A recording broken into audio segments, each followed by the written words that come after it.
What's up, Ian? Hello. Boy, did we have a whirlwind event at the SEMA show. We did. Kind of kicked some plans into gear, especially for this Zephyr. We met with some friends that loved the idea of the project and offered us some help. Yay. Yeah, pretty cool. A lot of people were discussing we should leave a patina. A lot of opinions on the matter, but we want to paint this nice. And we're not really doing any body modifications to it. So they offered to sandblast it for us.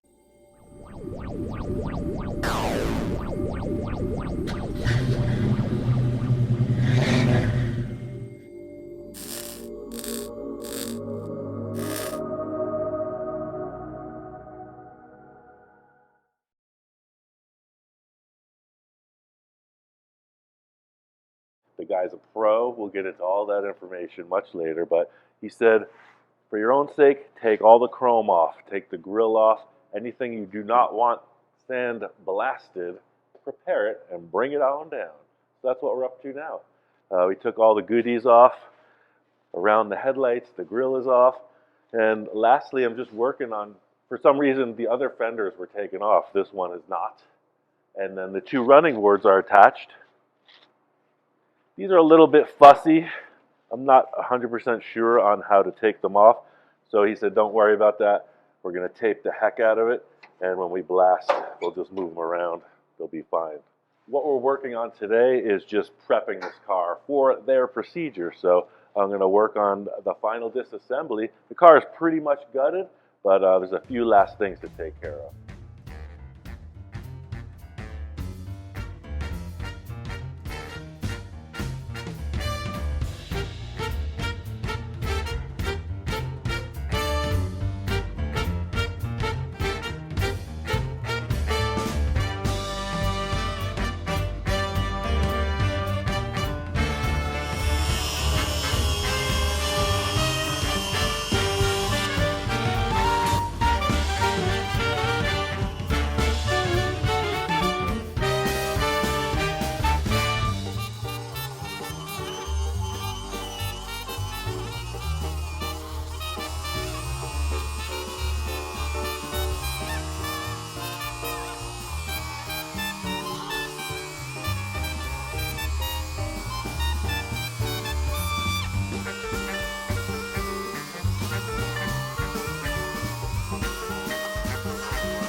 Right?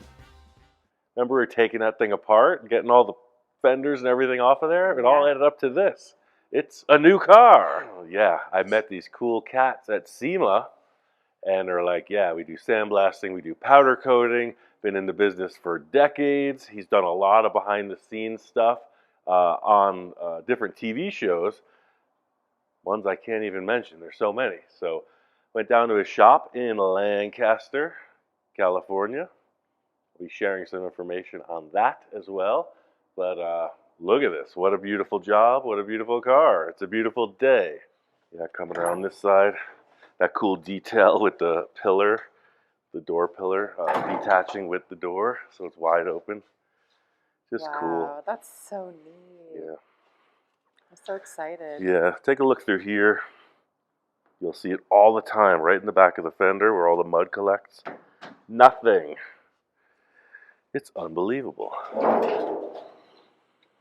Coming into the firewall, it's pretty dark in there, but we taped up where the VIN number is. And now I'm going to finish welding. I'm going to put the fenders on. I'm going to align this nose, get the grill to fit. It's just amazing. I've never had a car this nice. Ever. Other than our Hyundai. That's a 2024 model. This is vintage, 1937. I'm just teasing.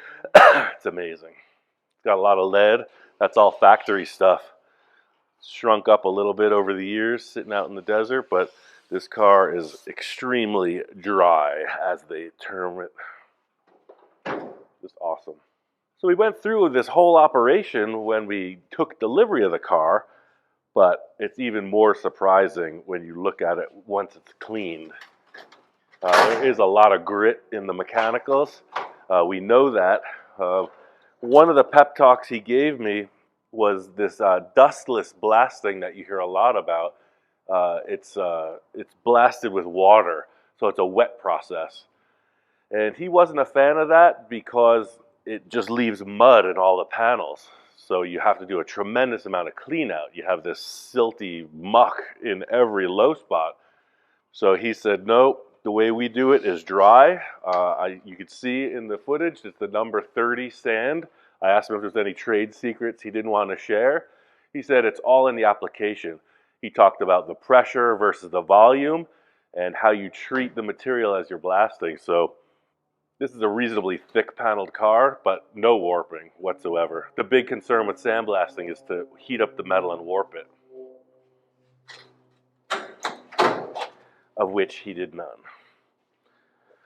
So yeah, to reiterate, there's zero cancer. We thought that this was cancer here. Nope, it's just lead. No rot through anywhere. So I'm going to replace the floors 100%.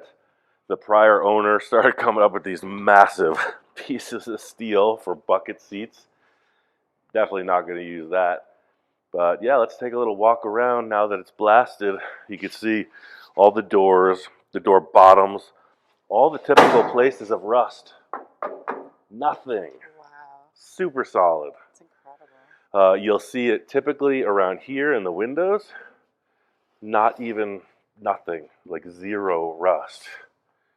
The deck lid, this got tagged a little bit, but hey, you know, it's a mega old car. It's bound to have a little collision damage.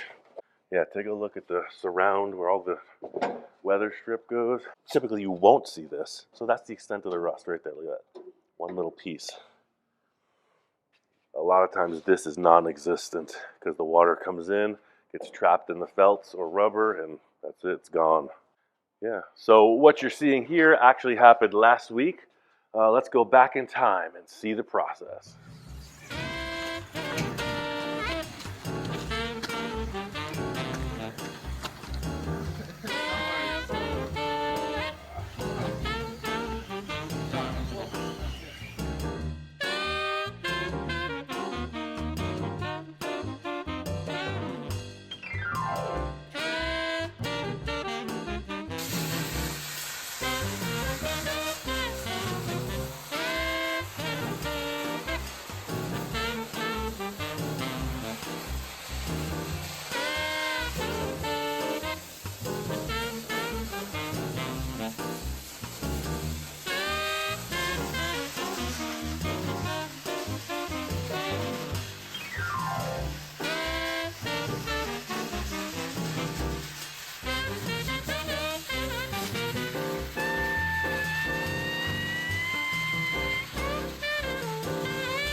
I didn't realize how fast this whole process was. That was like 1 hour. Yeah, it goes pretty fast. Luckily, the scale on here from the rust isn't too bad. A lot of just more surface. You know, there's a little bit of paint, a little bit of dirt, you know, grime, which is not too bad. We get it all cleaned up. You know, everything through the cowl, the firewall, the front fenders, everything's pretty much structurally, you know, sound when they form the panels. So I could just go full blast, 100%, and just knock it all out pretty quick. Yeah. You know, on this side, I started getting on the doors. This whole body is like a bubble. You know, so you get a lot of bow this way and this way, and so the structural of the doors is really sound. Not a real lot of poppiness here in the middle, so I'm able to knock them out pretty quick as well. I've heard a lot of debate about that. Oh, you can't sandblast the car because you're going to buckle the door skin. Right, and that's true. You can, depending on the car. You know, certain vehicles, like you get into the 57s and everything, the longer panels. You know, metal was different, you know, from 20 years ago in 37s to 57. So this is more structural, good quality metal. You know, and it really hasn't been abused over all these years. You know, and getting on the rooftop here, in the first 4 to 6 inches, like, you know, it's real structural sound. But like I said, this bubble is going this way and this way, so it gives us a lot of strength in here without even a lot of bracing or ribs underneath. So when we go to hit the roof, what we'll do is we'll back up. We won't be so much on top of it. I'll be able to just to kind of fog it away, layer by layer. Cool, man. Looks awesome. Almost halfway there. Let's keep going and we'll get her done. Yeah, so that's how it all happened. I recommend sandblasting your car. Come on back. We got some really freaky stuff on the menu for our next dish. See you there.